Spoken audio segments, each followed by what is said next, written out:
The cream of the crop! Nobody does it better. Kizaru is the most underrated and underestimated admiral and character in the entirety of One Piece. Yes, sir! This nigga's spitting. Damn, nigga! What's good, YouTube? It's your boy Fly, and it's another episode of How Strong. And as the voice of the voiceless, I am here to tell you all that Kizaru is highly slept on. Now, today's video is going to be a bit more interesting because as a community, we all kind of agree that Kizaru really is one of the strongest characters in the series and has one of the most powerful devil fruits that has ever appeared in One Piece. It's not that we don't understand how strong Kizaru is, it's more of he's just always upstaged by his co-workers. With Kuzan and Sakazuki, and the latter later becoming Fleet Admiral, both hosting their own powerful devil fruits, even able to manipulate the weather of an island with their 10-day battle over on Punk Hazard, as well as their screen time and being pivotal in the story, and their importance in the story is only going to go up from here. All three admirals, Kizaru, Aokiji, and Sakazuki, were all important in the battle for Marineford. We're all going toe-to-toe with a commander, as well as fighting Whitebeard at one point or another, with Akainu dealing the killing blow to Ace and dealing the most damage to the strongest man alive at the time, Whitebeard, during the Marineford War. Kuzan is able to freeze large portions of the ocean, as well as freeze his enemies instantly, as seen when he fought Jozu and Doflamingo. So these admirals are monsters in their own right, but what about Kizaru? Even Fujitora, who recently just became an admiral in the last 2 years, has had more screen time and presence than Kizaru. So today's video, we're going to talk about how strong is Kizaru and how everyone in the community is sleeping on him. Now, the issue with Kizaru and why many people seem to overlook him is actually his mentality. Although he's possessing the fastest devil fruit in existence and probably the most powerful, or at least one of the most powerful, the Pika Pika no Mi, the light fruit, he's a rather slow individual, as well as being a very complacent fellow and not being much of a lead. He's very much a follower, always asking for permission or instructions on what to do. But Kizaru actually does enjoy this role, and it's actually the reason why he didn't even compete for the title of Fleet Admiral. It's because of this mentality and how slow he is in his mind, and that he's not considered to be one of the strongest characters in this series. He might be the fastest man alive, but he definitely is also one of the slowest. But with all that being said, do not count Kizaru out, because he is definitely one of the strongest characters in the series. Being able to defeat the entirety of the Straw Hat Pirates, nearly almost killing Zoro until Rayleigh had to come along. And speaking of Rayleigh, he was able to fight toe-to-toe, blow for blow on even ground with Rayleigh for a bit of time. And Rayleigh is the right-hand man to Goldie Roger, who is considered to be one of the strongest characters in the history of One Piece, with the highest bounty, as well as being the only person to equal in strength with the proclaimed strongest man in the world, Whitebeard, in his prime. He was able to take out 4 supernova in a single instant: Apu, Urouge, X-Drake, and Hawkins.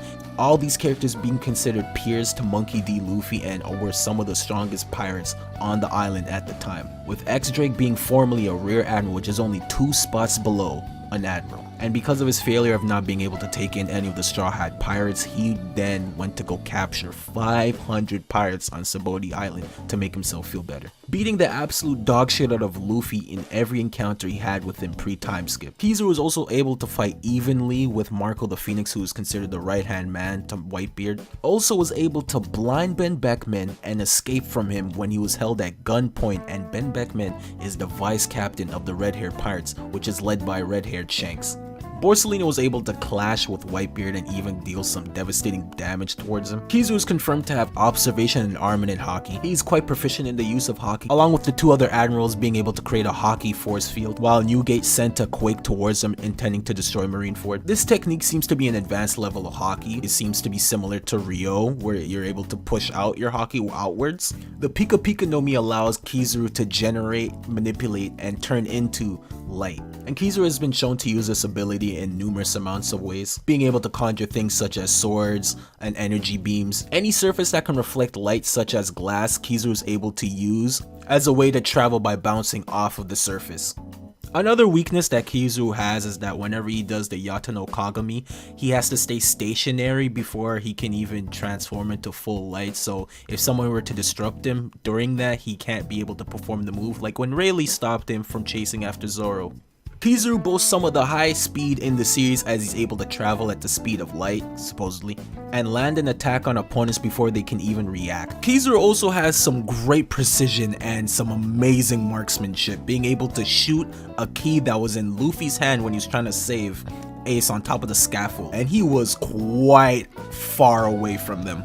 Kizaru is a very versatile fighter, being able to fight you in hand-to-hand combat, mainly using his feet to attack. Also has great marksmanship, being able to shoot you with beams that are devastating enough to blow away an entire tree at the Sabaody archipelago. And also being proficient at the blade, as he was able to conjure a sword and fight Rayleigh toe-to-toe in a duel with swords. Besides being a very fearless fighter, not being scared of any Yonko or opponent that's in his way, whether it be Rayleigh, the Yonko Big Mom, and Kaido, as well as Whitebeard, Kizaru has high confidence in his abilities. Another weakness you could say Kizaru has is the typical Logia weakness, and that he relies on his Devil Fruit a bit too much. As seen in the movie film Z, while though it's not canon, Z, his teacher, did state that Kizaru relies on his abilities a bit too much, and as we've seen through the series, that seems to be quite true. But being a proficient user in Haki, that seems to cover his weakness quite well. And that's the video, guys. Unfortunately, we don't have much more info on Kizaru, as he was only seen fighting in only 2 arcs and maybe a movie if you count Film Z. When Borsalino, Kuzan, and Sakazuki all joined the Marines, they were considered monster recruits because of their mounts, power, and strength that they possessed. If we're going by this and compare Borsalino to Sakazuki and Kuzan, it's safe to assume that Kizaru boasts the same amount of power and strength as those two, as Sakazuki and Kuzan were able to fight for 10 days straight and seemed to be almost equal in terms of strength and power, and all 3 of these guys, when they joined together, were considered monsters and a part of the same generation of admirals. It's really safe to assume that the 3 of them are all in the same tier of power. And that's the video, guys. Don't forget to rate the video, subscribe, and click the bell icon to stay notified, and put down in the comments what you think of Kizaru and how strong you think he is. Is he one of the stronger admirals? Is he one of the strongest characters in the One Piece world? Personally, I think that Kizaru is definitely one of the strongest characters in the series. It's just that his mentality is what holds him back, because he wants to be a follower rather than a leader. And although he possesses the fastest and probably one of the most dangerous Devil Fruits in the history of the One Piece world, he is a very slow person in the mind. But as I mentioned earlier, it's not that Kizaru is underestimated, it's just more that he's overlooked and overshadowed by his peers. And with that being said, Kizaru is definitely one of the strongest characters in the world. Now, I hope you guys have a good day and a good night. I'll catch you guys on the next one. Toodles!